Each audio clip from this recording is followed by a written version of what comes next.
क्या आया था तुम्हारा? बोलो, आवाज आ रही है मेरी? आवाज आ यस रही सर, है? आ रही है। क्या क्या आया था तुम्हारा? नहीं पता? नहीं दिया। नहीं दिया? क्यों नहीं दिया?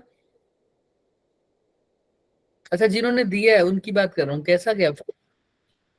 सर ठीक ही था। पहले के मुकाबले थोड़ा इजी था या डिफिकल्ट लग रहा था? पहले वाले चैप्टर्स के मुकाबले, जो इलेक्ट्रोस्टैटिक था, मैग्नेटोस्टैटिक्स था, इलेक्ट्रोमैग्नेटिक इंडक्शन था, उसके मुकाबले इजी था? इजी सा फील हो रहा था या डिफिकल्ट फील हो रहा था उससे भी, या एवरेज? ठीक ही था। उनसे क्या था? चलो मुझसे थोड़ा इजी था।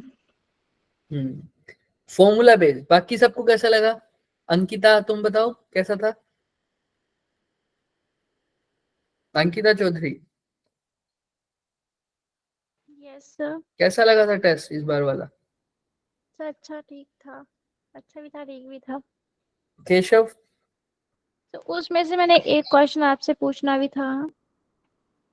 पूछेंगे, पूछिए। हाँ बताओ केशव। मैंने नहीं दिया था नहीं दिया? क्यों? सर, मैं साइंस उसकी तैयारी कर रहा था ना, क्विज की। ब्लॉक लेवल पे थी ना हमारी। और अक्षय, अक्षय तुमने दिया था? अक्षय ठाकुर?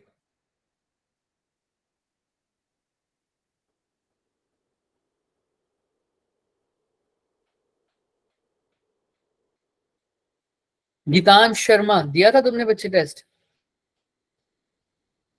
Yes sir. कैसा था पहले के मुकाबले? सर थोड़ा सा शांत था पहले से। हैरी, दिया था? यस सर, दिया था टेस्ट। कैसा था? ठीक था सर, पहले से तो ठीक ही था, फॉर्मूला बेस्ड थे। फॉर्मूला बेस्ड है, हाँ। इस बार फॉर्मूला बेस्ड क्वेश्चन ज्यादा थे क्योंकि चैप्टर चेंज हो चुके हैं ना। अब चैप्टर वो वाले पढ़ रहे हैं हम जो फॉर्मूला बेस्ड ज्यादा है। तो मैं यही बोलना चाह रहा हूँ कि अब फॉर्मूला बेस्ड क्वेश्चन आएंगे तो थोड़ा सा ध्यान रखना, ठीक है? तो अगर फॉर्मूला भी अच्छे से करके जाओ, उसको कैसे लगाना है ये भी समझ में आ जाए, तो तुम्हारा काम चल सकता है। तो इन चैप्टर्स पे most of the time focus कर रखना अपना। इन पे ऊपर से पकड़ छूटनी नहीं चाहिए तुम्हारी। कोई भी नया क्वेश्चन दिखता है इस चैप्टर का तो वो ट्राई करने की कोशिश किया करो, ठीक है? इस चैप्टर में लिमिटेड क्वेश्चन ही बन सकते हैं, समझ में आ रहा है? Formula based. तो कम से कम इस चैप्टर को तो मत छोड़ना। चलो ठीक है बच्चों, आइए बात करते हैं।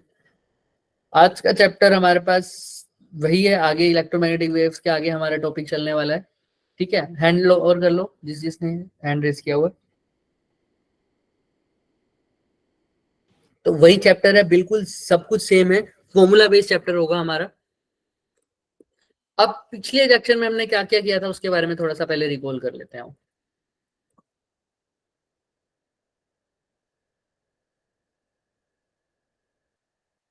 क्या पढ़ा था पिछली बार?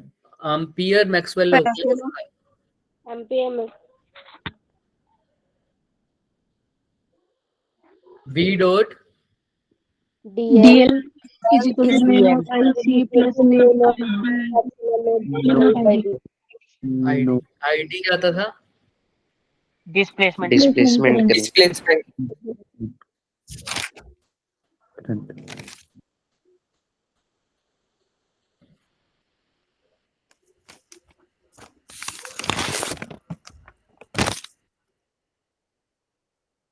अच्छा, और क्या लिख सकते थे? आईडी को क्या लिख सकते हैं बताओ? Epsilon not d phi upon DT.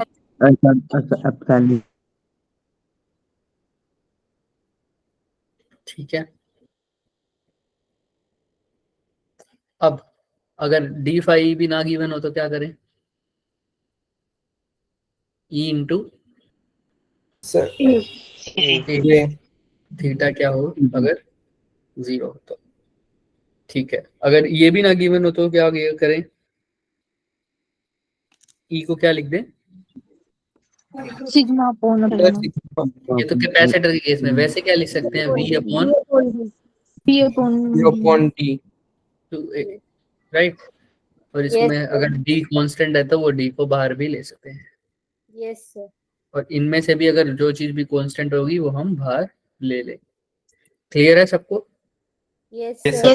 Topic था हमारा जो हमने कल किया था। कल हमारा सारा टॉपिक इसी के ऊपर बेस्ड था। जो भी न्यूमेरिकल्स किए थे, जो भी टॉपिक किया था, वो सब इसी के ऊपर बेस्ड था हमारा, राइट? चलें आगे। yes, sir. Yes sir. Yes, sir. एक सेकंड यस सर। आइए। तो देखो, आज का लेक्चर रहेगा हमारा कैरेक्टरिस्टिक्स पढ़ना किसकी? ईएम वेव्स की, और डिफाइन करना और कैलकुलेशन पार्ट तक हम आज पहुंच नहीं पाएंगे क्योंकि थोड़ा सा थ्योरेटिकल पार्ट ज्यादा है आज का। बट फिर भी क्वेश्चन मैं लाया हूँ, अगर हमारे पास टाइम बचा तो हम जरूर करेंगे। लेकिन कैसे निकालना है इलेक्ट्रिक फील्ड और मैग्नेटिक फील्ड की इक्वेशंस को एक दूसरे में कैसे कन्वर्ट करना है, वो हम आज सीख लेंगे। क्यों सर इलेक्ट्रिक फील्ड और मैग्नेटिक फील्ड? क्योंकि इलेक्ट्रोमैग्नेटिक वेव्स किसके कारण बनी हुई है? ऑसिलेशन ऑफ इलेक्ट्रिक फील्ड और Magnetic field. Magnetic field. और ये इलेक्ट्रिक फील्ड और मैग्नेटिक फील्ड एक दूसरे के कैसे होते हैं? Perpendicular. बिल्कुल। अब थोड़ा सा देखो, इसमें एक दो चीज ऐसी आएंगी जिनका प्रूफ हम नेक्स्ट क्लास में पढ़ते हैं, समझ में आ रहा है? लेकिन हमको इनके फॉर्मूलाज को दिमाग में रखना पड़ेगा। एक या दो फॉर्मूले आएंगे, अगर फिर भी एक उसमें से है ना, तो उसको दिमाग में रखना थोड़ा सा, फिर हम चलेंगे आगे। आइए, दिखने में किसी को दिक्कत तो नहीं हो रही? इस चीज को दिख रहा है साफ? Yes. तो सबसे पहले ये जो प्रॉपर्टी है या कैरेक्टरिस्टिक है, ये बता रहा है हमें नेचर ईएम वेव्स का। ईएम वेव्स कैसी हैं? Transverse in nature. कैसी हैं बच्चों? Transverse in nature. अब ये कैसा है ट्रांसवर्स का मतलब, कोई बता सकता है मेरे को?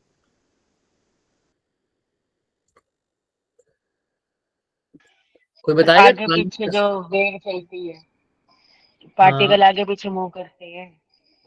थोड़ा सा अच्छे देखो, ट्रांसवर्स और लॉन्गिट्यूडनल फर्क होता है। ट्रांसवर्स और लॉन्गिट्यूडनल में फर्क होता है। एक क्या ऊपर फर्क? नीचे होता है पार्ट। मतलब अच्छे से बोलो, अच्छे से। ठीक बोल रहे हो, थोड़ा थोड़ा बिल्कुल सही है। थोड़ा सा और चीज को चेंज करो। देखो, ट्रांसवर्स और लॉन्गिट्यूडनल दोनों किस वजह से होती हैं? ऑसिलेशंस की वजह से। किसकी वजह से होती हैं? ऑसिलेशंस की वजह से। अब पार्टिकल ऑसिलेशन कर सकते हैं या फील्ड ऑसिलेशन, जैसे यहाँ पे इलेक्ट्रिक फील्ड और मैग्नेटिक फील्ड ऑसिलेट कर रहे हैं। अच्छा, साउंड वेव्स में पार्टिकल ऐसे ऐसे ऑसिलेट करते हैं मीडियम के, है ना? अच्छा, अब ऑसिलेशंस के कारण वेव बन रही है। इसमें जो ऑसिलेशंस हैं, ट्रांसवर्स वेव में जो ऑसिलेशंस हैं, वो परपेंडिकुलर एक दूसरे के हैं तो सही, चलो हैं या नहीं है हमें नहीं पता। जो ऑसिलेशन की डायरेक्शन जो ऑसिलेशन है वो किसके परपेंडिकुलर होगा? Direction of propagation of wave. Very good, propagation of wave, यानी वेव जहां पर चल रही है उसके परपेंडिकुलर। समझे नहीं? अभी हमने पिछली क्लास में पढ़ा था कि इलेक्ट्रिक फील्ड अगर y में है और मैग्नेटिक फील्ड अगर कहाँ है? z में, तो वेव हमारी कहाँ चल रही थी? ऐसे चल रही थी ना, आगे की तरफ। Yes, sir. Yes, sir. Yes तो आगे की तरफ चल रही है तो कौन सी डायरेक्शन में चल रही है? मतलब X direction. x में। सर। लेकिन मैग्नेटिक फील्ड कहाँ है? z में। z में। और इलेक्ट्रिक फील्ड कहाँ है? Y. Y में लेकिन वेव कहाँ चल रही है? X direction में. तो ऐसी वेव्स, ध्यान से सुनना, ऐसी वेव जहां डायरेक्शन ऑफ ऑसिलेशन परपेंडिकुलर, जो ऑसिलेशंस हैं वो परपेंडिकुलर हो किसके? डायरेक्शन ऑफ वेव के प्रोपेगेशन की। कि जिस डायरेक्शन में वेव चल रही है और ऑसिलेशन या जो डिस्टरबेंस जो क्रिएट हो रही है, जो ऑसिलेशन है, उस वेव के मोशन की कैसे है? परपेंडिकुलर। कैसे है? परपेंडिकुलर। कैसे भाई? इलेक्ट्रिक फील्ड ऐसे ऑसिलेट कर रहे हैं ऊपर नीचे, और मैग्नेटिक फील्ड कैसे ऑसिलेट कर रहा है? ऐसे अंदर बाहर अंदर बाहर। लेकिन वेव कहाँ चल रही है? आगे। तो एक y में है, एक ऑसिलेशन z में है, लेकिन वेव कहाँ चल रही है? X में. x में। तो एक दूसरे के perpendicular. The direction of oscillation is perpendicular to the propagation of wave. ऐसी वेव को बोलेंगे ट्रांसवर्स वेव। क्या बोलेंगे? ट्रांसवर्स। अच्छा, लॉन्गिट्यूडनल में उल्टा, डायरेक्शन ऑफ ऑसिलेशन परपेंडिकुलर की जगह क्या आ जाएगा? Parallel. पैरेलल हो जाएगा प्रोपेगेशन के। ऐसा होता है साउंड वेव में। साउंड वेव में क्या होता है सर, तुमने पढ़ा होगा 9th 10th में, rarefaction compression, rarefaction compression, rarefaction, Yes, ऐसे होता है। तो एक पार्टिकल डिस्टर्ब करता है दूसरे पार्टिकल को, तो ओसिलेशन भी ऐसे होती है हॉरिजॉन्टली ऐसे ऐसे, और वेव भी कहाँ चलती है, आगे की तरफ हॉरिजॉन्टली। तो दोनों एक दूसरे के क्या हो गए, पैरेलल। पैरेलल। दोनों एक दूसरे के क्या हो गए, पैरेलल हो गए। और पैरेलल होने का मतलब क्या है, अभी कौन सी वेव हो गई, लॉन्गिट्यूडनल। लॉन्गिट्यूडनल। ध्यान रखना इस बात का, क्लियर है सब। कंप्रेशन, रेयरफेक्शन, कंप्रेशन, रेयरफेक्शन ये चलता है। हमें लोग साउंड वेव पे इतना जानना चाहिए, लेकिन दिमाग में रखना sound wave is a longitudinal wave, और ईएम वेव जो है वो कैसी वेव है, ट्रांसवर्स। कि उसका जो ऑसिलेशंस के डायरेक्शन है वो परपेंडिकुलर है किसके, प्रोपेगेशन ऑफ वेव। तो ये पहली प्रॉपर्टी है हमारी, नेचर कैसा है भाई, ट्रांसवर्स। दूसरा, इलेक्ट्रिक फील्ड और मैग्नेटिक फील्ड नो डाउट एक दूसरे के परपेंडिकुलर है, लेकिन ये दोनों कैसे होंगे, फेज इनका क्या होगा, सेम। सेम फेज मतलब क्या होगा, हाँ फेज सेम का मतलब ये नहीं है कि एक दूसरे के एंगल अलग अलग होंगे, मतलब फेज हम अल्टरनेटिंग करंट में पढ़ चुके हैं, क्या होता था फेज, कि कब कोई चीज कितनी ऊपर है कितनी नीचे, कितना मैक्सिमम कब उसका मिनिमम पार्ट, कब मैक्सिमम कब मिनिमम है, पता ना, यही बात यही बताता था फेज। तो अगर इनका फेज सेम है, तो जब इलेक्ट्रिक फील्ड मैक्सिमम होगा तो मैग्नेटिक फील्ड भी क्या हो रहा होगा, जब वो मिनिमम हो रहा होगा तो वो भी मिनिमम होगा। तो दोनों का फेज क्या होगा, सेम होगा, और इनकी फ्रीक्वेंसी भी क्या होगी, सेम। ये दिमाग में रखनी है इस चीज को, क्या रखेंगे दिमाग में, कि इन दोनों का फेज क्या होगा, सेम होगा। इलेक्ट्रिक फील्ड और मैग्नेटिक फील्ड का फेज हमेशा सेम रहेगा। तो ये सेकंड पॉइंट है फेज के बारे में। तीसरा क्या बोल रहा है, तीसरा बात मैं तुम्हें बता चुका हूं। तीसरी बात सर, अभी हमें पता है इलेक्ट्रिक फील्ड और मैग्नेटिक फील्ड के क्या है, परपेंडिकुलर है सर। परपेंडिकुलर। अभी इस डायग्राम के अकॉर्डिंग इलेक्ट्रिक फील्ड कौन सी डायरेक्शन में ऑसिलेशन कर रहा है,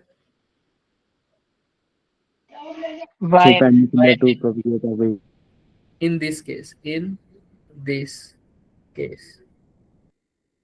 अच्छा। और मैग्नेटिक फील्ड कहाँ ऑसिलेशन कर रहा है, जेड एक्सिस, जेड में। और वेव इन दोनों के परपेंडिकुलर है कहाँ, एक्स में। तो वेव की वेलोसिटी है, मतलब डायरेक्शन ऑफ वेव प्रोपेगेशन। तो यहां से हम बता सकते हैं, अगर ये y में है ये z में है, तो ये वेव कौन सी डायरेक्शन में होगी, X में। तो इसने यही बता रखा है। Keeping this feature in mind we can assume that अगर ईएम वेव ट्रेवल कर रही है अलोंग, क्या लिखा हुआ है, along positive direction along x axis, तब इलेक्ट्रिक फील्ड कहाँ चल रहा है, मान लो y एक्सिस के अलोंग, और मैग्नेटिक फील्ड कहाँ चल रहा है, z। तभी तो ईएम वेव कहाँ चलेगी, x डायरेक्शन के, ठीक है। तो इलेक्ट्रिक फील्ड और magnetic field function position of x, ध्यान सुनना, we can write the electric and magnetic field as sinusoidal function of position x। समझे नहीं, अभी समझोगे। इतना बात तो समझ में आई है ना कि वेव कैसे चल रही है x में, क्योंकि इलेक्ट्रिक y में, मैग्नेटिक फील्ड कैसी है, z में ऑसिलेट कर रही है, और क्योंकि ये ट्रांसवर्स वेव है तो जो वेव चलेगी वो इलेक्ट्रिक फील्ड और मैग्नेटिक फील्ड के कैसे चलेगी, परपेंडिकुलर। x में है, सॉरी एक z में है एक y में है, तो वेव कहाँ चलनी पड़ेगी, ना y में जा सकती है ना z में, तो कहाँ चलेगी वो, एक्स में। ठीक है। चलो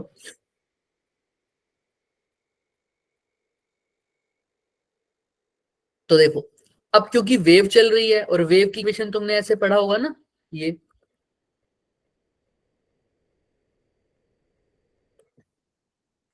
भी पढ़ा होगा ऐसे तुमने 11th क्लास में, और हमने अल्टरनेटिंग में भी पढ़ा होगा, ऐसा कुछ पढ़ा था।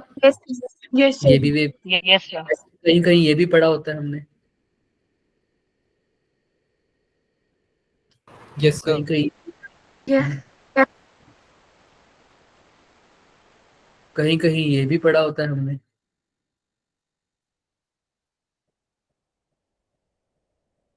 दिख रहा है, ये सारी इक्वेशंस होती हैं, तो हमारी डिफरेंट डिफरेंट लगाने के लिए हम यहाँ पर जैसे कौन सी इक्वेशन यूज कर रहे हैं, ये वाली दिख रही है सबको, यस सर। इक्वेशन है।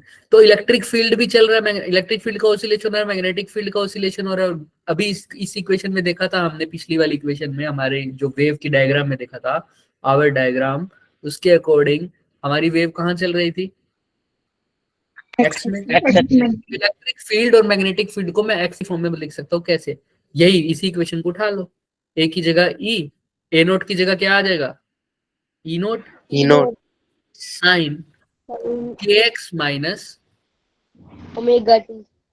दिख रहा है? ओमेगा के बारे में हम बहुत अच्छे से चर्चा कर चुके हैं, अल्टरनेटिंग चैप्टर में पढ़ चुके हैं ना। Yes sir. ई के बारे में Yes, sir. ए क्या होता है? Propagation vector. अच्छा, ऐसा ही क्योंकि इलेक्ट्रिक फील्ड, और अभी बात करूंगा उसके ऊपर, इलेक्ट्रिक फील्ड और मैग्नेटिक फील्ड दोनों सेम फेज में है, तो जैसा इलेक्ट्रिक फील्ड वेरी करेगा वैसे ही कौन वेरी करेगा? Magnetic field. फॉर्मूला क्या हो जाएगा? B is equal to B not sine Sin kx minus kx omega t. minus minus omega t. अच्छा, ये x क्या बता रहा है? क्या ये इलेक्ट्रिक फील्ड और मैग्नेटिक फील्ड के बारे में बता रहा है सिर्फ? ये x क्या बता रहा है? किसकी डायरेक्शन बता रहा है? Direction of propagation of wave। EM wave. तो इस इक्वेशन को जब भी तुम्हें दिख जाए और यहाँ पर x दिख जाए, इसका मतलब x किसकी डायरेक्शन है? वेव जहां चल रही है। ये मत समझ जाना कि ऑसिलेशन इलेक्ट्रिक फील्ड का यहाँ हो रहा है, नहीं, ये किसकी डायरेक्शन बता रहा है? Direction of propagation of wave. अगर यहाँ पर k y होता तो वेव Wave. कहाँ चल रही होती? फाइव एक्सिस में अगर यहाँ k z होता तो वेव कहाँ चल रही होती? z। जेड एक्स और ई नोट और बी नोट के बारे में हमें बात कर ली है। ई नोट और बी नोट क्या होता है? Maximum value of electric field, और बी नोट क्या होगा? Maximum value of magnetic field magnetic field। Magnetic. एक और वर्ड से भी बोलते थे, याद है क्या? ई नोट और बी नोट, ए नोट, इन सबको एक और चीज भी बोलते थे। कौन सी value? RMS peak value. equal। और एक और चीज भी बोल सकते हैं इसको, एम्पलीट्यूड। क्या बोल सकते हैं? एम्पलीट्यूड। समझ आ गई दोनों बात? ये इक्वेशन पढ़ने आ जाएगी सबको, अगर देखी हो समझ Yes, आओगे sir. कि क्या चीज क्या गिवन है। ठीक है, Yes, sir. Yes sir. दिमाग रखना इस बात में है ना। ये इसकी क्या हो गई? इक्वेशन हो गई। और इसके अकॉर्डिंग वेव कहाँ चल रही है? वेव प्रोपेगेट इन कौन सी डायरेक्शन में? X direction. X ठीक है। अब ये एक पॉइंट है जो हम आगे पढ़ेंगे, इसको सिर्फ हमने दिमाग में रखना है कि waves can be polarised, waves can be electromagnetic waves can be polarised. अब ये पोलराइज्ड कहाँ होता है अभी हमने नहीं इसमें फंसना, आगे पढ़ेंगे। लेकिन पोलराइजेशन का एक पूरा कंसेप्ट तुम्हारा आएगा भी सही ऑप्टिक्स के अंदर, जब हम तुम पढ़ोगे ना पोलराइजेशन, उसमें तुम देखोगे कि अलग अलग जगहों के कंपोनेंट होते हैं वेव के। मान लो y में भी है, z में भी है, तो मैं सिर्फ एक पर्टिकुलर डायरेक्शन वाले कंपोनेंट को देख लेता हूँ, तो इसको बोलते हैं पोलराइज्ड। क्या बोलते हैं इसको? पोलराइज्ड। लेकिन अगर जिसको समझ में नहीं आ रहा वो ये पॉइंट छोड़ सकता है, लेकिन दिमाग में रख देना कि electromagnetic waves can be polarised. क्या हो सकते हैं? Electromagnetic waves can be polarised. polarized। कैसे हो सकता है मैं बता देता हूँ। देखो, मान लो कोई भी ऐसी वेव है, सिर्फ इलेक्ट्रोमैग्नेटिक वेव की नहीं, ऐसे समझ लो, ये दिख रही है, यस सर। बहुत सारे कंपोनेंट है, हर डायरेक्शन में फैली हुई है ना, दिख रहा होगा सबको। तो Yes, अब sir. अगर मैं इसको किसी एक ऐसी चीज से पास करूं जिसकी ओपनिंग कुछ ऐसी हो,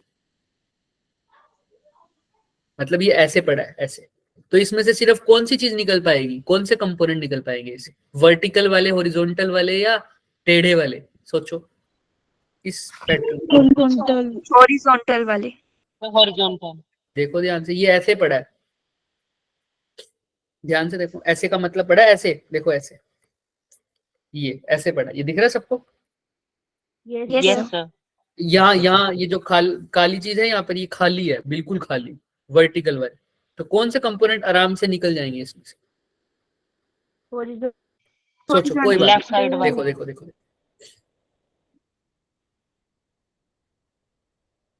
इसके अंदर ऑसिलेशन में दो से ही समझा देता हूँ, क्योंकि पोलराइजेशन का कंसेप्ट हमने पढ़ना नहीं। अगर फिर भी किसी को डाउट रहता है, सिर्फ इसीलिए बता रहा हूँ। मान लो ये दो कंपोनेंट है, एक वर्टिकल और एक हॉरिजॉन्टल, इसी वेव के, मान लिया। तो अब इनमें से किसी एक पोर्शन को मैं आगे जाने दूं और एक पोर्शन को क्या कर दूं? रोक दूं। तो एक पोर्शन को क्या कर दूं? रोक दूं। तब सिर्फ दो कंपोनेंट में से सिर्फ कौन रह गया? एक कंपोनेंट आगे चला गया ना, इसी को बोलते हैं पोलराइजेशन। जैसे अब मैं कैसे भी रोक सकता हूँ, हो सकता है तो मैं इसको यहाँ से एक ऐसी स्लिट से पास कर देता हूँ, है ना, इस ये चीज क्या करेगी, ये हॉरिजॉन्टल वाले कंपोनेंट को अपने में अब्सॉर्ब कर लेगी। तो कौन जा सकता है सिर्फ आगे? वर्टिकल वाला। तो इसको बोल देंगे पोलराइज्ड हो गया एक पर्टिकुलर डायरेक्शन में। कौन सी डायरेक्शन में? वर्टिकल डायरेक्शन में पोलराइज। तो ऐसी ऐसी चीज है। सिर्फ यही पोलराइजेशन का एग्जांपल नहीं है, और तरीके से भी पोलराइजेशन होती है। पोलराइजेशन के फैशन भी होते हैं, अलग अलग तरीके से हम पढ़ेंगे। लेकिन तुमने अभी सिर्फ दिमाग में रख सकते हो कि इलेक्ट्रोमैग्नेटिक वेव्स कैसे हो सकती है, पोलराइज्ड हो सकती है। क्लियर है सबको? ये इंपॉर्टेंट करेक्शन अभी के लिए नहीं है, ठीक है? चले आगे। Yes sir. Yes sir. बोलो हाँ या Yes, अब sir. 5th पे आ जाओ। ये क्या कह रहा है सर? अब ध्यान से सुनना एक बात। मैंने बोल रहा था ना कुछ ऐसी चीजें होंगी तो दिमाग में रखनी पड़ेंगी, वो यही चीज आएगी। अब इलेक्ट्रोमैग्नेटिक वेव्स, जब भी मैक्सवेल इसके ऊपर काम कर रहे थे, है ना, तो इलेक्ट्रोमैग्नेटिक वेव्स की इक्वेशन हमने लिख ली, ई की इक्वेशन लिख ली, बी की लिख ली, इन सबको सोल्व करा तो हमने इसकी स्पीड भी तो निकाल सकते हैं कैसे ना कैसे। इन सबको सोल्व करके हमने इसकी क्या निकाली? Speed of electromagnetic. तो उसका आंसर हमारे पास क्या आया बच्चों? v is equal to 1 upon epsilon not. सुनो एक बार, 1 अपॉन एप्सिलॉन नॉट और म्यू नॉट का अंडर। जब भी हमने सोल्व किया तो ये वैल्यू आई हमारे पास, क्या? 1 upon epsilon naught upon into में म्यू नॉट। अब एप्सिलॉन नॉट की वैल्यू क्या होती है तुम्हें पता है? 8.85 × 10⁻⁻12। म्यू नॉट की वैल्यू तुम्हें पता है क्या होती है? 4 pi ये तो हम आराम से पुट कर सकते हैं। हमने पुट किया, फिर चेक किया, इसकी वैल्यू लगभग किसके इक्वल आई? 3 × 10⁸ ये किसकी होती है? Speed of light. लिख सकते हैं क्या? यस, सी किसके इक्वल लिख दूं? सी के। ठीक है। तो यहाँ पे हमें पता चला कि इलेक्ट्रोमैग्नेटिक वेव्स किससे चलते हैं? With the speed of light. तो यहीं से ये कंसेप्ट शुरू हुआ कि क्या इसका मतलब लाइट भी क्या है एक किस्म से? Electromagnetic wave.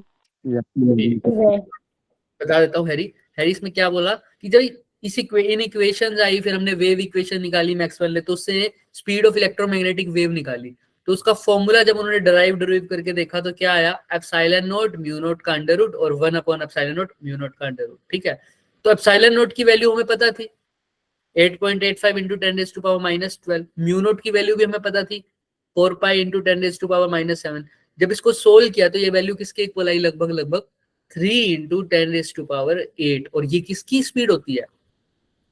लाइट की स्पीड। तो इससे पता चल गया कि इलेक्ट्रोमैग्नेटिक वेव किसकी स्पीड से चलते हैं? With the speed of light, with the speed of light. तो यहीं से फिर ये चीजें भी सामने आने लगी कि क्या अगर electromagnetic wave speed of light से, यानी लाइट भी एक किस्म से क्या है? इलेक्ट्रोमैग्नेटिक वेव नहीं, इलेक्ट्रोमैग्नेटिक वेव। तो इलेक्ट्रोमैग्नेटिक स्पेक्ट्रम में तुम विजिबल लाइट को भी पढ़ते हो, क्योंकि वो भी एक किस्म से क्या है? Electromagnetic wave. ठीक है, समझ में आ रहा है? तो अब यहाँ पर बात समझो। तो सी हमारे पास किसके इक्वल आया बच्चे? 1 अपॉन एप्सिलॉन नॉट और म्यू नॉट। ध्यान से सुनना, स्पीड ऑफ लाइट किसके equal I? Speed of wave है वैसे तो, क्या है? Speed of electromagnetic wave. और आई किसके इक्वल? Speed of light. और वैसे फॉर्मूला क्या था? 1 upon epsilon naught mu not का। अब याद रखना, म्यू नॉट क्या था? Permeability in free space. Epsilon not क्या था? परमिटिविटी इन फ्री स्पेस। तो ये जो स्पीड आई होगी ये भी किस में आई होगी? इलेक्ट्रोमैग्नेटिक वेव्स की स्पीड इन Free space. फ्री स्पेस यानी वैक्यूम। तो यहाँ से एक फीचर आया कि इलेक्ट्रोमैग्नेटिक वेव्स डजंट नीड। पहली बात तो ये पता है हमें, इलेक्ट्रोमैग्नेटिक वेव को मीडियम नहीं चाहिए था, ठीक है, लेकिन अगर वो मीडियम नहीं चाहिए, वैक्यूम में चल रही है, तो कितनी स्पीड से चल रही है? वो यहाँ से कंसेप्ट आया। यहाँ से वैक्यूम का तो पता ही था हमें, लेकिन कितनी स्पीड से चलेगी? Speed of light. अब बात करते हैं अगर किसी मीडियम में हो तो क्या करेंगे सर? कुछ नहीं सर, मीडियम में हो तो सी की जगह क्या लिख दो? मीडियम में कितनी स्पीड है? वीएम लिख दो, कोई दिक्कत? भाई सी बता रहा है इलेक्ट्रोमैग्नेटिक वेव की स्पीड इन फ्री स्पेस, तो वी क्या बताएगा? इलेक्ट्रोमैग्नेटिक वेव की speed in any medium is equal to, है ना? ये हमें हटा ही देता हूँ, आराम से करते हैं इसको वीएम, ताकि जगह बच जाए नीचे। इज इक्वल टू, अब वहां पर परमिएबिलिटी इन फ्री स्पेस लिखा था, यहाँ पर परमिएबिलिटी इन क्या लिख दूं, यानी मीडियम, मीडियम लिख मीडियम दूं म्यू एम से। अच्छा, एप्सिलॉन नॉट को भी क्या लिख दूं, एप्सिलॉन एम से। किसी को कोई डाउट? No sir. मैंने इलेक्ट्रोस्टैटिक में हमने पढ़ा हुआ था एप्सिलॉन एम की फॉर्म में नहीं लिखते हम, एप्सिलॉन और mu naught M mu R की फॉर्म में लिखते हैं। इसको क्या बोलते थे, रिलेटिव परमिएबिलिटी। और इसका फॉर्मूला क्या होता था, अगर किसी को याद हो तो? म्यू नॉट म्यू एम ठीक है। ऐसे ही एप्सिलॉन आर की जगह क्या लिख सकते हैं,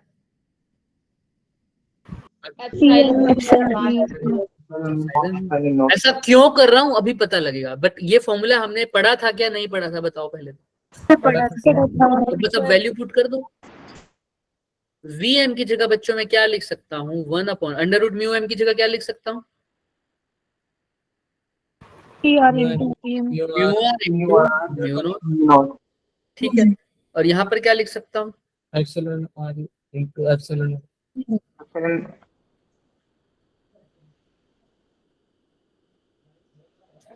epsilon naught R into epsilon. Clear है सबको? Yes sir. अब एक बात बताओ मुझे, दैट इम्प्लाइज वी एम किसके इक्वल आ जाएगा? इसको ऐसे भी तो लिख सकते हैं, epsilon naught mu naught multiply by epsilon R mu. लिख सकता हूँ क्या? Yes sir. देख लो। यस सर और ये पूरी चीज किसके इक्वल है? इक्वल है, तो ये क्या बन जाएगा, V M C upon under root epsilon R mu. Clear है क्या सबको? फिर भी जिसको डाउट आता है, जिसको ये रूट वाली चीजें समझ में नहीं आती, वो इसको हटा दे। सारा रब कर दिया, तुम्हारे लिए ही किया है। जिसको ये रूट वाली चीजें समझ में नहीं आती, यही आंसर निकलेगा अगर रूट में। वैसे तो तुम्हें समझ में आना चाहिए, क्योंकि अब इतने छोटे नहीं है, फिर भी कई लोगों को समझ नहीं आती, तो वो क्या करे, इसका स्क्वायर कर दे। तो क्या हो जाएगा ये, 1 upon mu naught epsilon not, यही हो जाएगा क्या? दोनों साइड स्क्वायर कर दिया मैंने इस इक्वेशन में, सिंपल। तो अब सी स्क्वायर को सी स्क्वायर लिखो, म्यू नॉट की जगह क्या लिख सकता हूँ बच्चे आराम से,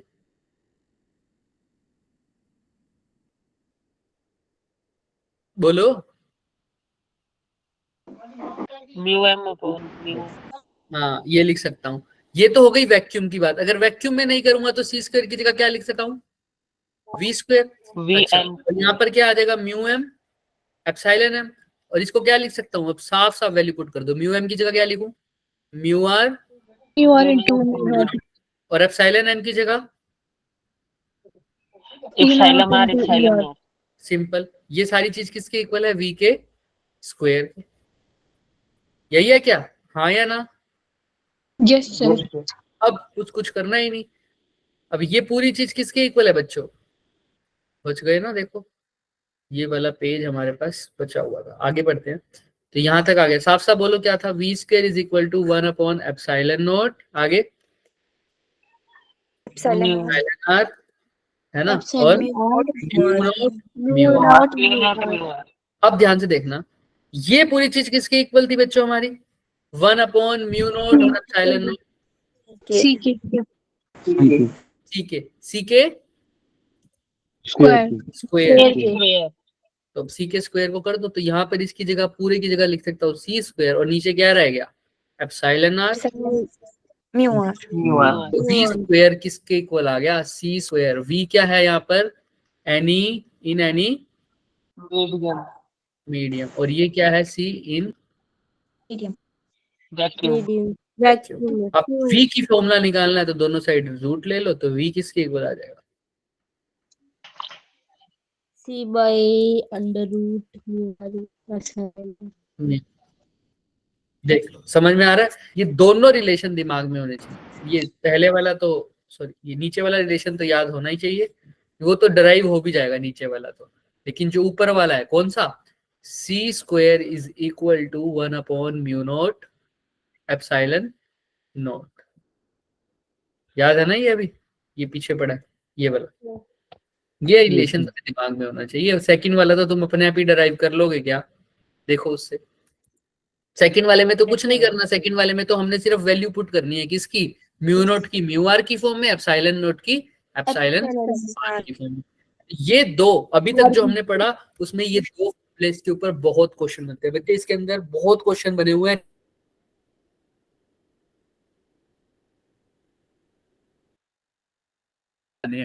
समझ में आ रहा है? तो मैं दिखाऊंगा। क्या बोला? मैं कह रहा था इसके अंदर बहुत सारे क्वेश्चंस बहुत सारे बने हुए हैं इसी टॉपिक के ऊपर, सिर्फ इसी टॉपिक के ऊपर। अभी 2 फॉर्मूले ये हैं और 2 फॉर्मूले अभी कराऊंगा, उन चारों के ऊपर बहुत क्वेश्चन बने हुए हैं।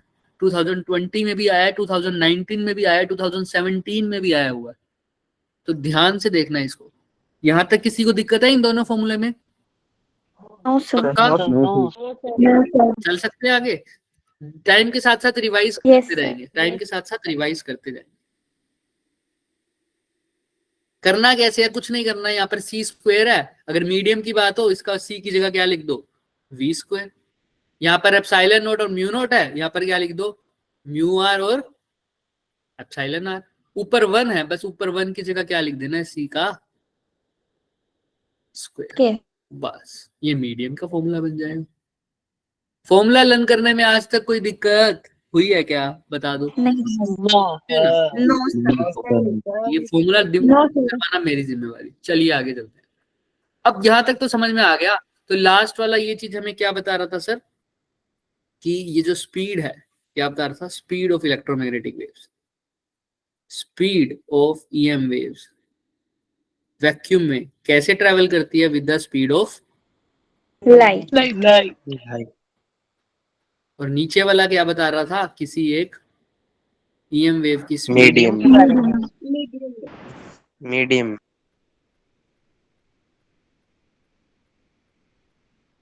क्लियर है?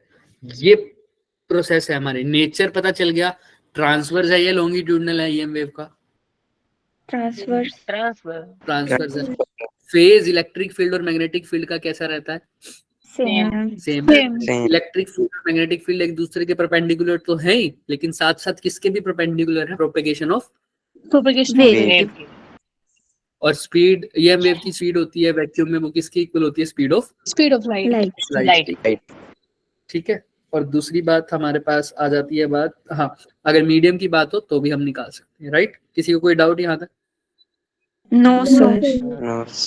चलो आइए, अब बात आती है एनर्जी डेंसिटी की। ये क्या चीज है सर, एनर्जी डेंसिटी? पहले मैं इसको रब कर दूं, एक हमारे बीच में एक्स्ट्रा आया था ना पार्ट, हट गया क्या ये वाला? ये अब हम पढ़ चुके हैं ना, हमने आगे लिख दिया था इसको, तो इसको रब कर सकते हैं। आओ, अब ये क्या चीज है सर, एनर्जी डेंसिटी? तुम्हें याद हो अब ईएम वेव्स किस किस के पार्ट में आ रहा है, एक तो इलेक्ट्रिक फील्ड वाला कंट्रीब्यूशन आ रहा है और दूसरा क्या कंट्रीब्यूशन आ रहा है इससे, मैग्नेटिक फील्ड। और मैंने तुम्हें एनर्जी डेंसिटी का फॉर्मूला लिखवाया था कैपेसिटर में, याद हो तो, एनर्जी पर यूनिट वॉल्यूम कितना होता था, हाफ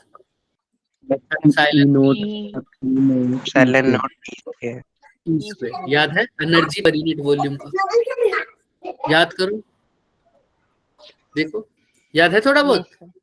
ये हमने अब कहाँ से पढ़ा था सर, कैपेसिटर की एनर्जी होती थी half C V square, C को हमने लिखा था electric field Q upon V, फिर क्यू को हमने इलेक्ट्रिक फील्ड की फॉर्म में लिखा था, ऐसे वी को लिख दिया था ई अपॉन डी, याद आया? सी को तुम A upon epsilon naught upon D भी लिख सकते थे। फिर ऐसे से हमने सोल्व करके हम कहाँ पर पहुंचे थे, एरिया को हमने वॉल्यूम में कन्वर्ट किया था, तो हमारी एनर्जी पर यूनिट वॉल्यूम किसके इक्वल आ गई थी, हाफ एप्सिलॉन नॉट ई का स्क्वायर। अगर किसी को याद हो तो, याद आ रहा है थोड़ा थोड़ा Yes, sir. है ना? इलेक्ट्रिक फील्ड की फॉर्म में एनर्जी डेंसिटी थी। अगर ये स्मॉल वॉल्यूम है तो यहाँ पर क्या लिख दूं, डीवी। स्मॉल वॉल्यूम है तो डीवी लिख दिया। अगर तुम वी भी लिख दोगे तो कोई गलत नहीं हो जाएगा, मैं स्मॉल वॉल्यूम की बात करूं तो डीवी लिख दिया। अच्छा, सिमिलरली मैग्नेटिक फील्ड में इंडक्टर में स्टोर होती थी जो एनर्जी, वो भी क्या थी, ऐसे ही निकालते थे। वो कैसे निकालते थे?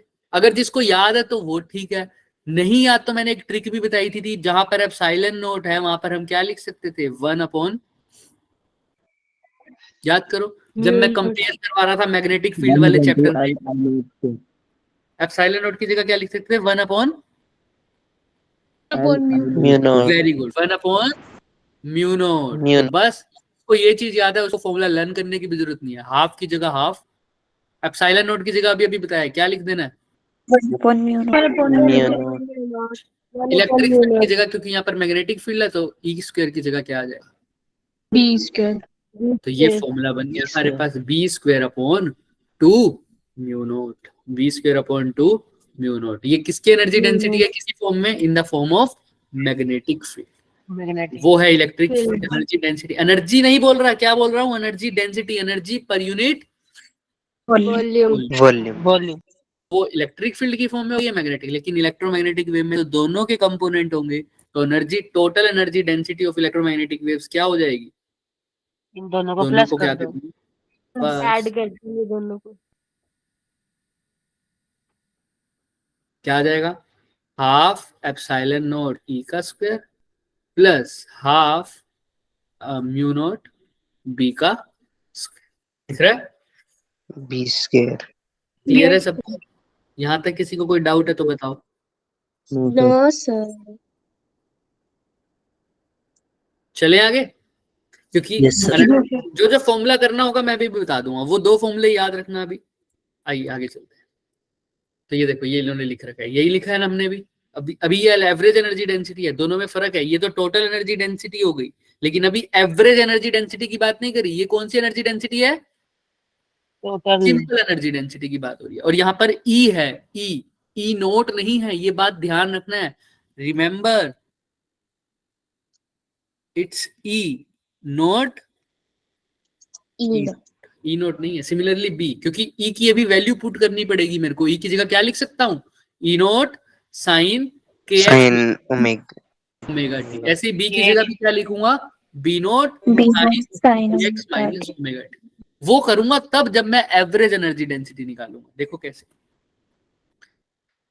ये आएगा, उसके बाद इसका आंसर ये होता है एवरेज एनर्जी डेंसिटी का फॉर्मूला। किसका फॉर्मूला होता है, एवरेज एनर्जी डेंसिटी का। अब ये बच्चे, मैं सोच रहा था कि तुम लर्न करोगे, बट B1 वाले भी थोड़े बहक गए है ना, इसलिए इसको डेराइव कर देते हैं, ठीक है। क्योंकि ऐसा बहुत सारी चीजें होंगी जो लर्न करने बैठोगे तो फिर लर्न समझ में नहीं आएंगी, क्योंकि इसका इससे इंपॉर्टेंट कंसेप्ट निकलेगा, इसलिए इसको डेराइव करेंगे, ठीक है। तो अभी मैं डेरिवेशन करवाऊंगा, इसकी ध्यान रखना। यहाँ तक क्लियर है। उसमें एक फॉर्मूला जो होगा वो दिमाग में रखना पड़ेगा, वो रख लोगे क्या सब, डेराइव करते। चलो यस। अब हमने एनर्जी डेंसिटी तो पता है, हम अब क्या निकालने वाले हैं, average energy density of electromagnetic waves. आओ, ये दिख रहा है सबको भाई। अब मेरी बात सुनो, यहाँ पे आ जाओ। अभी एनर्जी डेंसिटी का फॉर्मूला क्या आया था, कुछ है तो नहीं ना, हाँ क्या आया था एनर्जी डेंसिटी का फॉर्मूला, हाफ एप्सिलॉन नॉट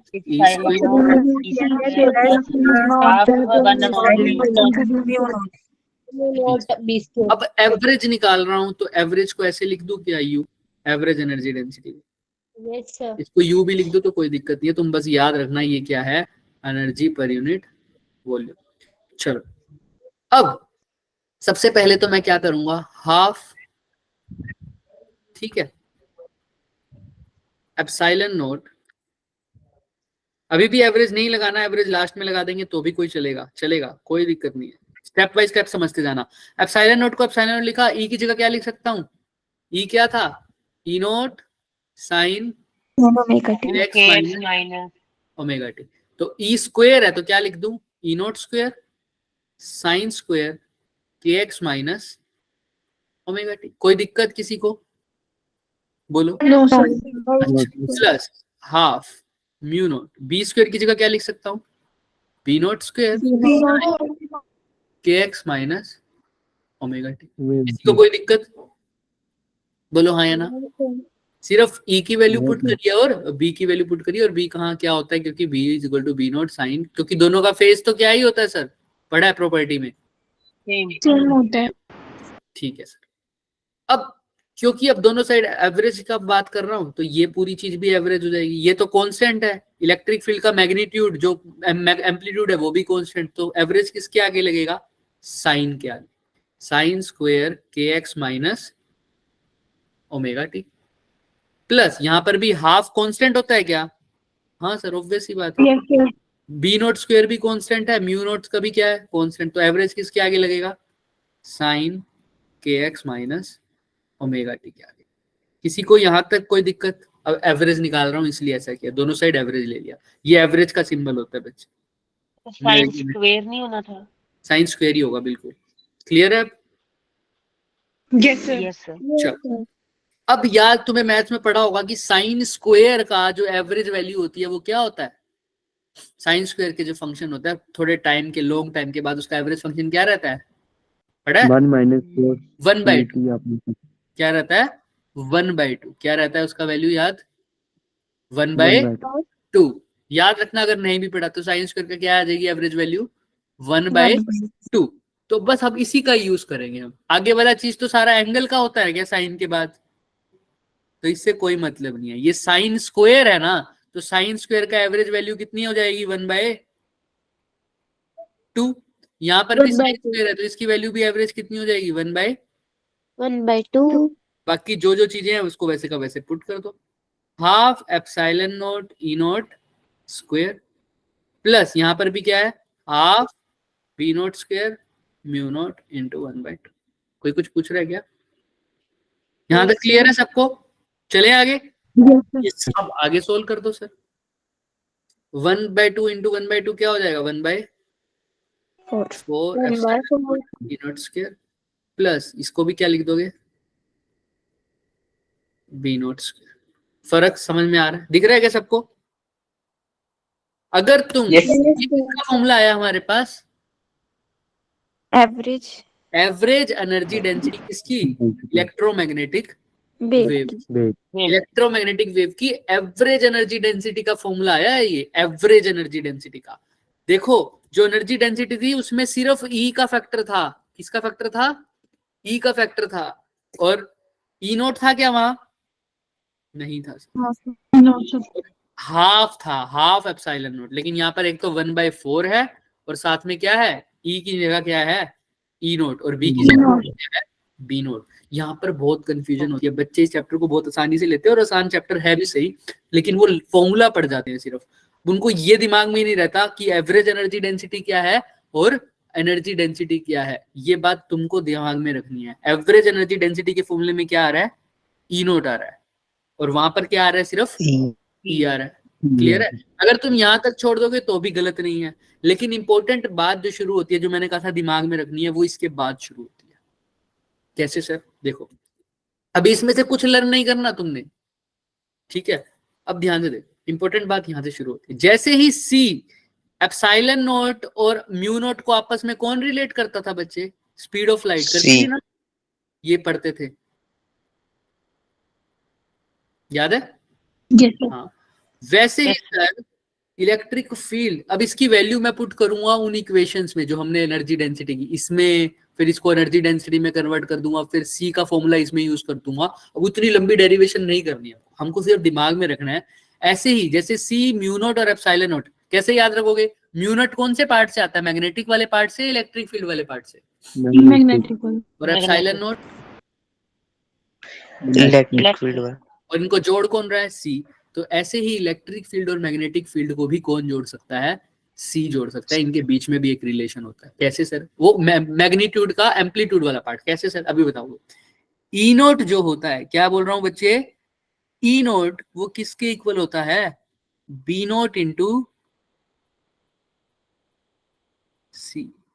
किसके इक्वल होता है? बी नोट इंटू सी। किसने जोड़ा है सर किसको? इलेक्ट्रिक फील्ड के एम्पलीट्यूड को कौन जोड़ रहा है? मैग्नेटिक फील्ड के एम्पलीट्यूड के साथ कौन जोड़ रहा है? Speed of light. Speed of light. सिर्फ यही फॉर्मूला दिमाग में रखना है बस। ये भी प्रूफ ये भी कर सकते हो, जैसे अभी देखो इसकी डेरिवेशन में हमें इतना टाइम लग गया, उसका प्रूफ करवाएंगे तो और टाइम लग जाएगा, पूरी क्लास खत्म हो जाएगी। प्रूफ ये भी कर सकते हो। कैसे करना है? इसकी वैल्यू को इलेक्ट्रिक फील्ड वाले फॉर्मूले में पुट करो, सी को फिर चेंज, म्यू नॉट और एप्सिलॉन नॉट को चेंज करो किसके अंदर? सी की फॉर्म में तुम्हारी वैल्यू आ जाएगी ई नोट और बी नोट की फॉर्म में। बट हमने उसको करना ही नहीं, वो पूछा ही नहीं जाता। ये चीज ध्यान में रखना, ई नोट किसके इक्वल है, बी नोट इंटू सी के। दोबारा बोलो, ई नोट किसके इक्वल है, बी नोट इंटू सी। अब वैल्यू पुट करते हैं। अगर ई नोट बी नोट इंटू सी के इक्वल है तो क्या मैं ई नोट को बी नोट की फॉर्म में कन्वर्ट कर सकता हूँ क्या? यस बताओ, करते हैं। एप्सिलॉन म्यू नोट को क्या लिखा था, 1/4 epsilon naught E naught square plus क्या लिखा था, 1/4 V naught square B naught square. चलो अब कन्वर्ट करते हैं सर। अभी आपने पढ़ाया है ई नोट किसके इक्वल होता है, बी नोट सी। बी नोट और तुम्हें ये भी पता है सी स्क्वायर किसके इक्वल होता है, 1/4 म्यू नोट एन। ठीक है, अब इसको कन्वर्ट करने की कोशिश करो। ई नोट को किस में कन्वर्ट करो, बी नोट। एक सेकंड दो मुझे, हो गया करो। कैसे करोगे, एवरेज एनर्जी डेंसिटी 1/4 की जगह 1/4 सबको ई नोट में कन्वर्ट कर देते हैं, तो इसको तो कन्वर्ट करने की जरूरत नहीं है। 1/4 वैसे का वैसे, म्यू नोट वैसे का वैसे, बी नोट स्क्वायर की जगह क्या लिख सकता हूँ, देखो ध्यान से, ई नोट बाय सी। ई नोट अपॉन सी। सी का स्क्वायर है ना, तो स्क्वायर हो जाएगा बस। क्लियर है? Yes sir. अच्छा ध्यान से देखते रहना, एक एक स्टेप करवाएंगे। अब डेरिवेशन का नाम लिया है तो E naught square plus 1/4 E naught square by C square तो हो गया। म्यू नोट को बदलो, म्यू नोट को क्या लिख सकता हूँ, सी square C square upon mu note. सी स्क्वायर या 1/म्यू नोट को सीधा ही लिख दो। 1/म्यू नोट को क्या लिख सकता हूँ, सी स्क्वायर एप्सिलॉन। सबको समझ में आ गया ना, 1/म्यू नोट को क्या लिख सकता हूँ, एप्सिलॉन नोट मल्टीप्लाई में चला जाएगा, तो सी स्क्वायर एप्सिलॉन नोट, और साथ में क्या है, ई नोट स्क्वायर अपॉन सी स्क्वायर। सी स्क्वायर से सी स्क्वायर कट गया, तो देखो एवरेज एनर्जी डेंसिटी क्या आई, 1/4 epsilon naught E naught square plus 1/4 epsilon naught E naught का स्क्वायर। ये 1/4 और 1/4 क्या हो जाएंगे, 1/2 एप्सिलॉन नोट ई नोट का स्क्वायर। दिख रहा है क्या सबको? Yes sir. ये क्या निकाल रहे थे हम, average energy density of electromagnetic wave. अब इस फॉर्मूले का यूज क्या होगा, अगर तुम्हें मैग्नेटिक फील्ड नहीं गिवन, सिर्फ क्या गिवन हो, इलेक्ट्रिक फील्ड का मैग्नीट्यूड, तो तुम क्या निकाल पाओगे क्या, आराम से सर। यहाँ पे इस फॉर्मूले में क्या मैग्नेटिक फील्ड चाहिए हमें, बताओ? नो सर, नहीं चाहिए। असली फॉर्मूला था ये वाला इस फॉर्मूले में, लेकिन इलेक्ट्रिक फील्ड भी चाहिए था और मैग्नेटिक फील्ड की वैल्यू भी चाहिए थी। लेकिन अब जो डिराइव किया इसमें सिर्फ और सिर्फ क्या चाहिए, इलेक्ट्रिक फील्ड का मैग्नीट्यूड चाहिए, वो भी एम्पलीट्यूड वाले का पास। क्लियर है? बोलो हाँ या ना। Yes sir. Yes sir. अब इसी फॉर्मूले को किस में कन्वर्ट कर सकते हैं, मैग्नेटिक फील्ड बी वाले में। आओ कर देते हैं, सब कुछ साथ साथ चलते हैं, तो इसलिए यहाँ पर एक लाइन लगा देते हैं। आओ क्या करेंगे सर, यहीं से शुरू हो जाओ, सब कुछ तो सेम है सर, यही फॉर्मूलाज यूज करना है। क्या है सर यहाँ पर, फाइनल रिजल्ट में ई नोट की वैल्यू पुट कर दो ना।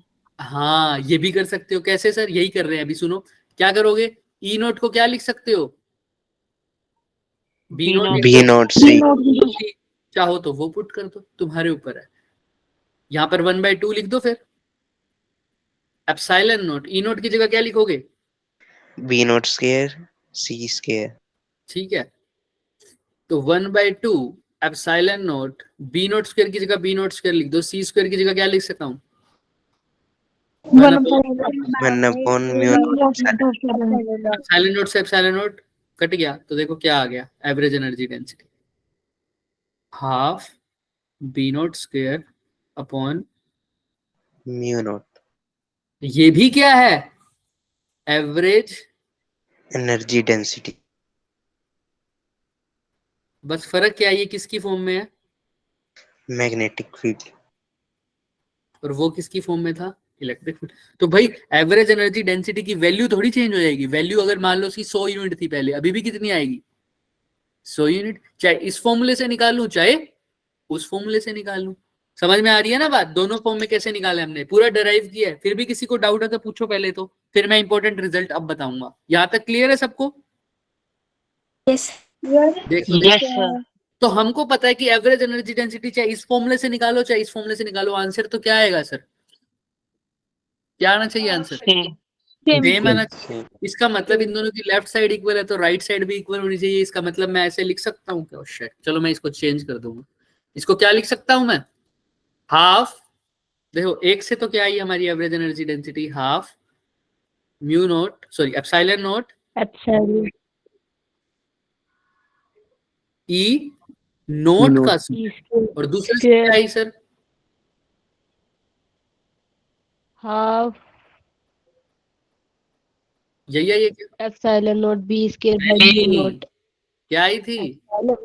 Mu naught B not half square upon mu. Mu not, यही आई थी। ठीक है, अच्छा तो ये भी एवरेज एनर्जी डेंसिटी, ये भी दोनों सेम इलेक्ट्रोमैग्नेटिक वेव की है। तो यानी मैं लिख सकता हूँ half epsilon naught E naught square किसके इक्वल होगा? Half B naught square by mu naught. समझ में आ रहा है? बट अभी तुमने नहीं भी लिखना तो इसको दूसरे तरीके से कैसे बोलूंगा मैं? दूसरे तरीके से मैं ऐसा बोलूंगा, ध्यान से सुनना। इस पूरे फॉर्मूले में मेरे पास क्या क्या आया था बच्चों? एक तो इलेक्ट्रिक फील्ड वाला पार्ट आया था और एक कौन सा आया था? मैग्नेटिक फील्ड वाला पार्ट आया था। मैग्नेटिक फील्ड वाला। लेकिन जब लास्ट में मैंने पुट किया तो दोनों की वैल्यू क्या आई है सर? सेम आई है। सेम। बिल्कुल सेम, एग्जैक्टली। तो एनर्जी जो डेंसिटी निकाली है मैंने इलेक्ट्रोमैग्नेटिक वेव्स में, उसका दोनों का कंट्रीब्यूशन बराबर है। किस किस का? इलेक्ट्रिक फील्ड वाले का भी और मैग्नेटिक फील्ड वाले का भी कंट्रीब्यूशन बराबर। Magnetic field. समझ में आ रही है ये बात? दोनों का कंट्रीब्यूशन क्या है? बराबर है। तो चाहे तुम इलेक्ट्रिक फील्ड की फॉर्म में निकाल दो चाहे तुम मैग्नेटिक फील्ड की फॉर्म में निकाल सकते हो। किसी को कोई भी डाउट है तो बताओ मेरे को यहाँ तक। कैसे ये दो फॉर्मूले, ये दोनों फॉर्मूले दिमाग में रखने हैं तुमने, देख लो अच्छे से। कुछ भी पूछना है तो पूछ लो, मैं इसको आगे की तरफ शिफ्ट भी कर देता हूँ अभी, ताकि हमें दिक्कत ना हो लास्ट में। अभी तक किसी को कोई डाउट है बच्चों?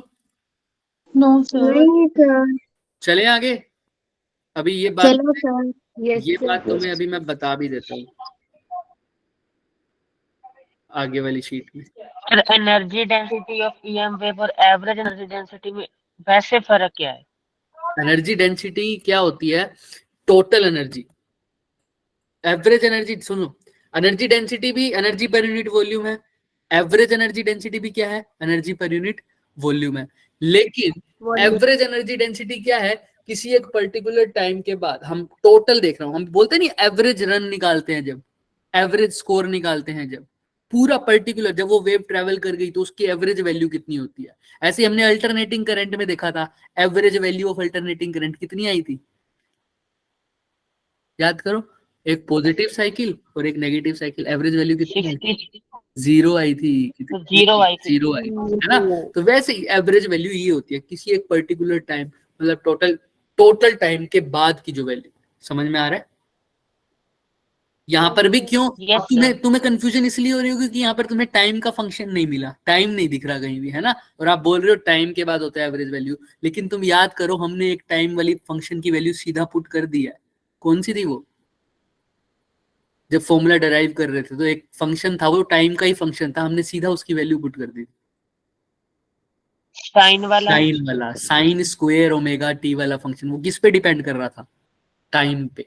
तो उसी की तो एवरेज वैल्यू क्या लिख दी थी? 1/2। तो ये किसका फंक्शन था? टाइम का फंक्शन था। तो एवरेज वैल्यू का मतलब ये होता है किसी एक पर्टिकुलर टाइम के बाद जो हमारी वैल्यू आ रही है, टोटल वैल्यू जब हम बोलते हैं एवरेज वैल्यू। क्लियर है? तो अब इसी चीज को हम करवा देते हैं तुम्हें, बस ये खत्म हो गया मतलब ये वाला थ्योरेटिकल पार्ट। अब ये हटा चुका हूं मैं, आगे दिख जाएगा तुम्हें। यही चीज दोबारा दिखा दी। देखो, ये एनर्जी डेंसिटी निकाली हमने, सिंपल यही निकाली थी क्या? हाँ सर। अब जब इसकी वैल्यू पुट करी थी तो ये क्या बन गया? Average energy density. और एवरेज एनर्जी डेंसिटी देखो क्या आई है, देखो या तो आई है half epsilon naught E naught square, या क्या आई है? B naught square upon 2। ये दोनों इक्वल हैं, चाहे इलेक्ट्रिक फील्ड की फॉर्म में लिख लो चाहे मैग्नेटिक फील्ड की फॉर्म। लेकिन मैं बार बार कह रहा हूं, इसके अंदर क्या है? Here it is E not.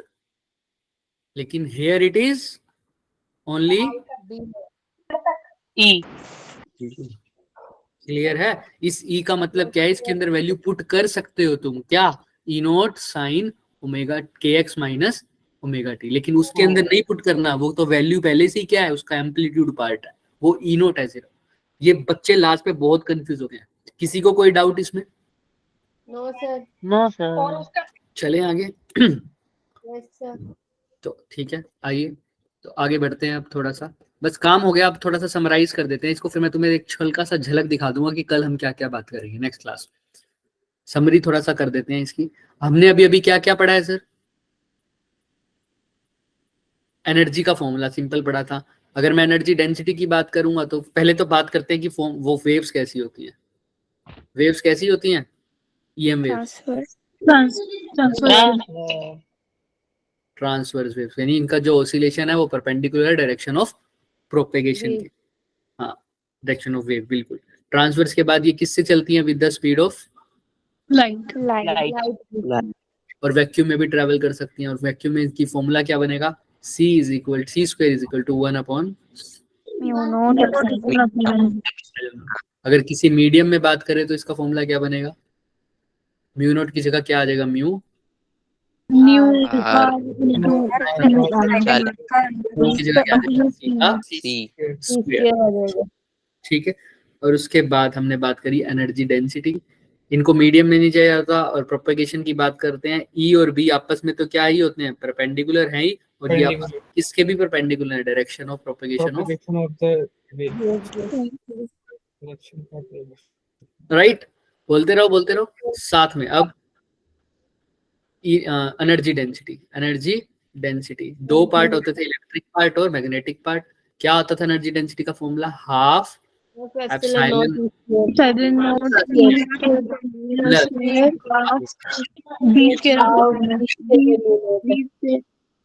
Very good, दोबारा बोलो, half B square by mu mu naught. Not.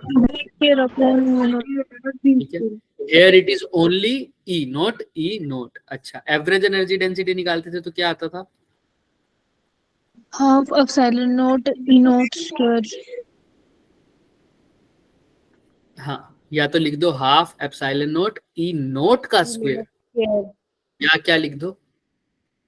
Half one half mu naught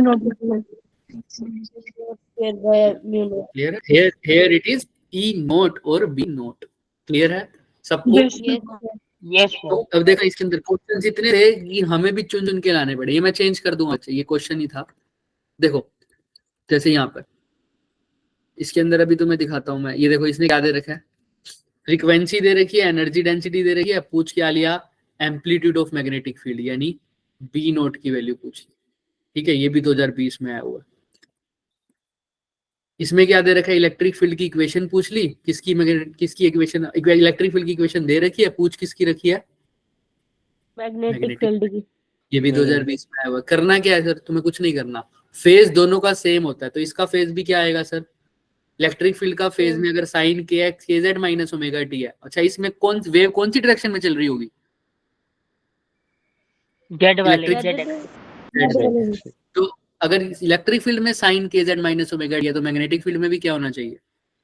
sign के जेड माइनस दोनों का फेज क्या होता है? सेम। तो कौन सा ऑप्शन तो बिल्कुल नहीं हो सकता? डी वाला, लास्ट वाला डी वाला डी नहीं हो सकता। तो इलेक्ट्रिक फील्ड को मैग्नेटिक फील्ड में बदलना है, तो ई नोट की तो आराम से वैल्यू पुट कर सकते हैं। ई नोट की जगह क्या लिख सकता हूँ? B naught into mu naught. C. तो मेरे को मैग्नेटिक फील्ड का एम्पलीट्यूड चाहिए, तो वो क्या हो जाएगा? ई नोट बाय सी। तो देखो सब के अंदर ई नोट बाय सी आ रहा है। Yes sir. साइन के जेड माइनस ओमेगा टी। अब ये ब्रैकेट वाली चीज में फर्क है। ये ब्रैकेट वाली चीज क्या बता रही है? ये हम कल बात करेंगे। ये बता रही है किस डायरेक्शन में मेरा इलेक्ट्रिक फील्ड है। यहाँ पर एक्स प्लस वाई कैप, मतलब ये यूनिट वेक्टर है। क्या है? यूनिट इलेक्ट्रिक फील्ड का। और यहाँ पर जो क्योंकि मैग्नेटिक फील्ड के बारे में बात कर रहे हैं, तो ये यूनिट वेक्टर किसके बारे में बात करेगा? सोचो, मैग्नेटिक फील्ड। तो इलेक्ट्रिक फील्ड के यूनिट वेक्टर से मैग्नेटिक फील्ड का यूनिट वेक्टर निकालना बहुत आसान है। अभी पता लग जाएगा वो भी कैसे करेंगे नेक्स्ट क्लास में। क्लियर है? तो इसी के ऊपर बहुत सारे क्वेश्चन आए हुए हैं, सिर्फ यही कंसेप्ट यूज हो रहे हैं, सिर्फ यही कंसेप्ट। जैसे इसमें देखो, ये भी 2019 का क्वेश्चन है। इसमें क्या कर रखा है, इलेक्ट्रिक फील्ड पूछ दे रखा है और पूछी क्या हुई है, energy contain in the cylinder. अब तुम बोलो एनर्जी का एरिया दे रखा है, लेंथ दे रखा है, यानी एनर्जी पर यूनिट क्या लग जाएगा फॉर्मूला, एनर्जी पर यूनिट। क्योंकि वॉल्यूम क्या होता है, एरिया मल्टीप्लाई बाय लेंथ। वो फॉर्मूला लग जाएगा। ये 2019 का क्वेश्चन है हमारा, ठीक है, ये देखो लिखा हुआ है सेम। ऐसे ही ये क्वेश्चन है। अब आगे वाले क्वेश्चन हम नेक्स्ट क्लास में करेंगे इन सबको। ये सारे जेई के क्वेश्चन है, एक भी जेई में ऐसा नहीं है कि ना आया हो, ठीक है। हम करेंगे नेक्स्ट क्लास में इसको अच्छे से। आज के लिए इतना ही रखते हैं, समराइज हमने कर लिया है, ठीक है। किसी को कोई डाउट है तो पूछो अभी तक, किसी भी पार्ट में, क्या चीज कैसे आई, सब कुछ क्लियर है क्या? Yes sir. Yes sir. पक्का? सर। चलो ठीक है, नेक्स्ट क्लास में तुम्हारी तो है ही, कल ही है नेक्स्ट क्लास है ना, तो तुम्हें तो ठीक है, कोई Yes, दिक्कत sir. नहीं होनी चाहिए। तो कल इसके सिर्फ और सिर्फ हम फॉर्मूलाज और करेंगे, और इसके सिर्फ और सिर्फ न्यूमेरिकल्स करेंगे, और कल कुछ नहीं होगा, सिर्फ न्यूमेरिकल्स होंगे, ठीक है बच्चों। मिलते हैं कल फिर, okay. Thank you sir, bye sir. Thank bye you, sir. Good night, जय श्री राम सर। जय श्री राम, जय श्री राम।